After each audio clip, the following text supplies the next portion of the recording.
Meditation and self-awareness. This is another course that's very close to my heart.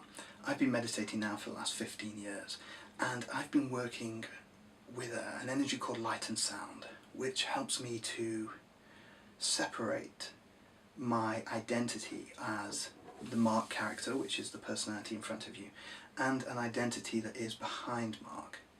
And this mindfulness-based approach, where you become mindful of what the personality is doing and what it's choosing to do, it literally separates you from an investment in the story.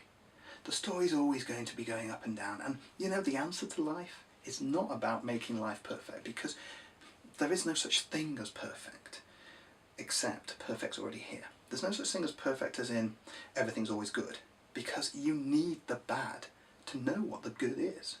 So there has to be the dichotomy, the duality. So really the answer is not about trying to affect that duality to make it more good and less bad. It's about accepting that the duality is there and that it's in perfect alignment as it is right now. And that makes you in perfect alignment as you are right now. And that's the key, understanding this. And meditation is really the source of it. Because meditation, you sit in a space of awareness. And as you sit in that space, you grow a muscle. You grow a muscle. It's like, you know, going to the gym and working out, pumping a muscle. Basically, the more you pump, the bigger the muscle gets. Meditation is a muscle of the moment. It's like an anti-physical work that if you sit in meditation and just watch, the muscle automatically grows by you doing nothing. Now, meditation's not about stopping the mind from thinking. The mind is designed to think. Let it do its job. Well, you're going to try and fight it to do its job. Don't think. Oh, what do you mean don't think? Why don't you want me to think? And you're just going to engage with it. So let it think. The idea is to stop being in the thoughts. So the thoughts are all here. Oh my God, the thoughts, the thoughts. The idea is to separate yourself from them. So the thoughts are still going on, but you're paying attention just here. And the thoughts are still happening, but you're just observing this awareness. And the more that happens there is you build this muscle of the moment, I call it. And basically, I mean, research-wise, what happens generally in meditators is your frontal lobes increase in their activity, which means your focus becomes sharp, and your ability to multitask massively increases. One of the things I hear is people don't have time for meditation. I don't have time for meditation, I'm too busy. If you meditate, you actually have better efficiency. You work smarter.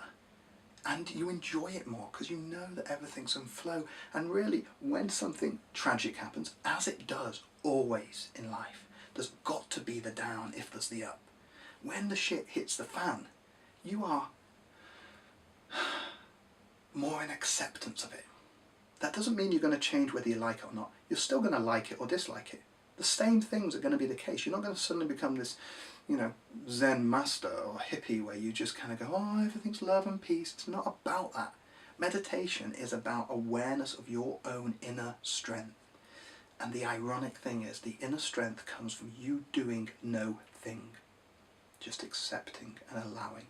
That's the key. It's so simple. It's so simple we miss it. People are looking for the answer, but what they're not realizing is the answer is just before where they started looking. That's the key, and that's what this meditation course is about, is discovering that, practicing it. We'll work with mandalas, we'll work with mantras, we'll work with sounds, shapes, images, we'll work with this whole idea of chakras, we'll work with you discovering for yourself. You have to believe anything, and it's totally non-religious. You don't have to believe anything, you don't have to worship anything, you don't have to do anything you don't want, but this is about you discovering for yourself if this thing is going to improve your life. And if you can have a little bit of faith, not in me, not in God, in you, if you have a little bit of faith in you, you know deep down that there's something else inside you that's not just this personality with all of its stuff. There's something beyond inside you, and that's the element of touching it.